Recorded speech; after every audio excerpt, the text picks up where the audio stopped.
Hanging around after last orders, still so far from home. Hi Pisces, welcome to January 2025. Happy New Year. I hope the new year so far has been good to you. I am so excited to announce that I am doing a workshop here in Amsterdam, the Netherlands on January 25th, together with Atelier Clay. We'll be hosting a workshop where we get to hand build a bowl while we listen and have a discussion about the 2025 astrology. I hope you can join us. I'll leave more details for you in the comments, and to reserve your spot, you can send an email to the email address here on screen. We start off the month on January 3rd with an opposition between Mars and Pluto. This opposition takes place in your 12th and 6th houses, meaning that you will be facing some power struggles, some frustrations, some uncomfortable feelings, especially when it comes to your spirituality and your day-to-day routine. What is good to note about this difficult time is that on that same day, Venus leaves your 12th house and enters your 1st house. So I do think, Pisces, this is going to make it a lot easier for you. It's going to make this opposition easier for you. You might find that Venus in your 1st house helps support you, especially if there are those power struggles coming up. It will help support you to really stand in your power, exude charisma to help you with this difficult period. 3 days later, on January 6th, Mars retrogrades out of Leo, out of your 6th house, and into your 5th house, or the sign of Cancer. So from the 6th onwards, the feelings of frustration, the feelings of stalling, things not going anywhere, will shift their focus to more your hobbies or the things that you do to bring pleasure and happiness in your day-to-day life. This could mean that you are maybe trying to hang out with some friends and things are not going through. You're trying to sign up for your favorite classes, your favorite hobbies. Things are still falling through. You're just not able to enjoy or have a lot of pleasure in your day-to-day life. Which nobody likes to hear that, so I'm sorry for that, Pisces. But do keep in mind that the Mars retrograde will be over one day in February, and we will get through it. It's not forever, and we will see each other on the other side very soon. A couple of days later, on November 12th, we have one of the most important events of 2025, which is the nodal shift to a new pair of signs. So on the 12th, the North Node will enter Pisces, the South Node will enter Virgo, which for you are your 1st and 7th houses. So Pisces, for about 1.5 years, you will be facing some karmic events, some big events that are probably going to change how your life looks. It could be with the way you express yourself, your personality, and it could also be with your relationships, of course.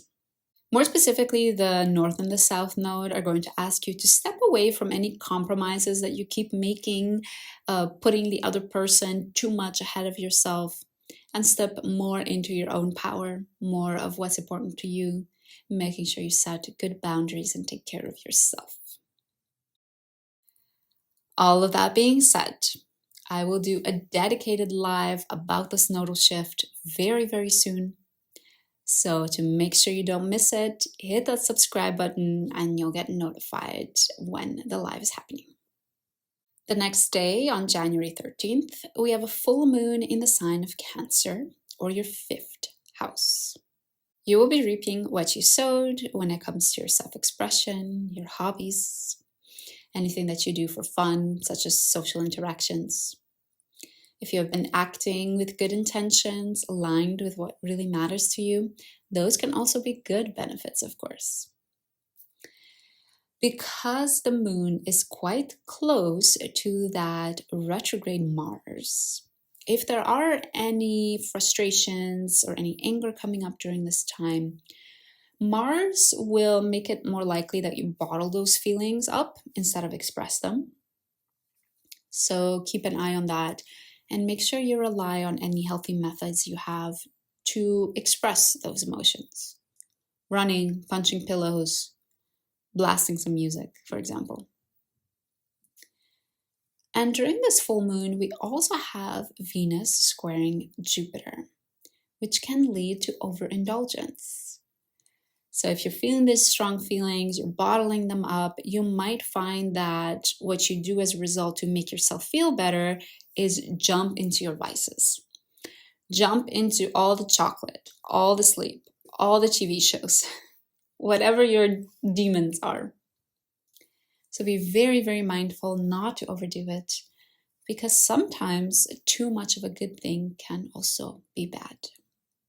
Then we enter a bit of a tough 5-day period between January 16th and January 21st.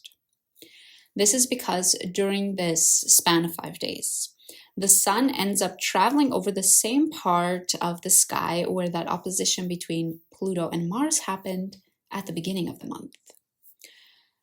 The sun will oppose Mars, then it will enter Aquarius, and it will end up conjuncting Pluto.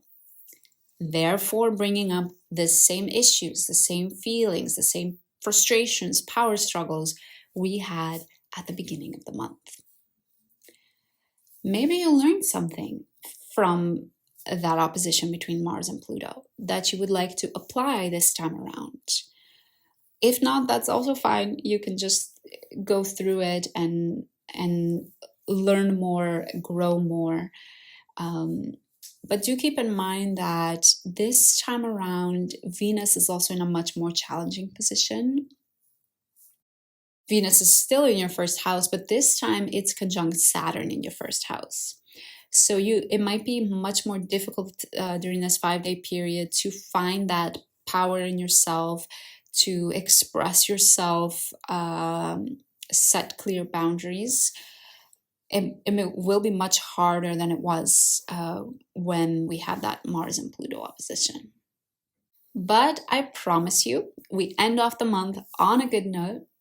On January 29th, we have a new moon in Aquarius in your 12th house, Pisces. This is a beautiful new start for you in your spirituality. Maybe you want to put a new routine in place. Maybe you want to sign up for some new spiritual classes, spiritual communities. And I feel like, especially because Venus has moved past that conjunction with Saturn and it's moving forward towards the conjunction with Neptune and the North Node in your first house, you should feel a lot more aligned and a lot more understanding of who it is that you are.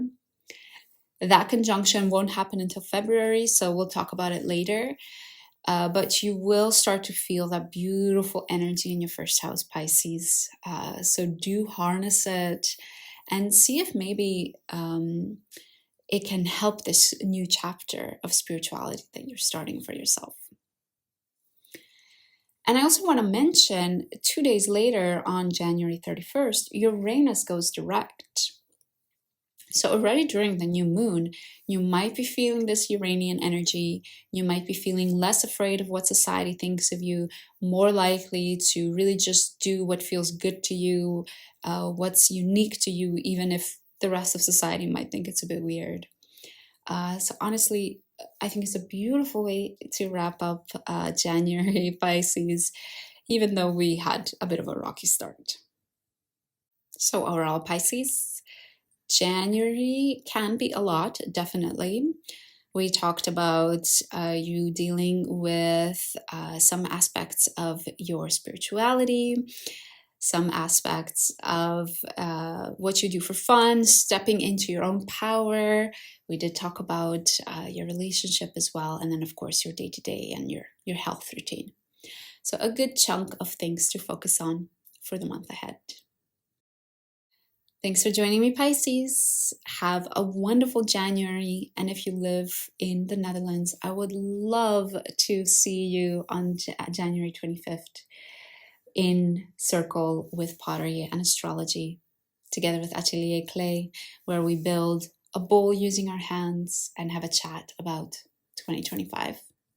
I really hope to see you there. You can register by sending an email to the email address on screen.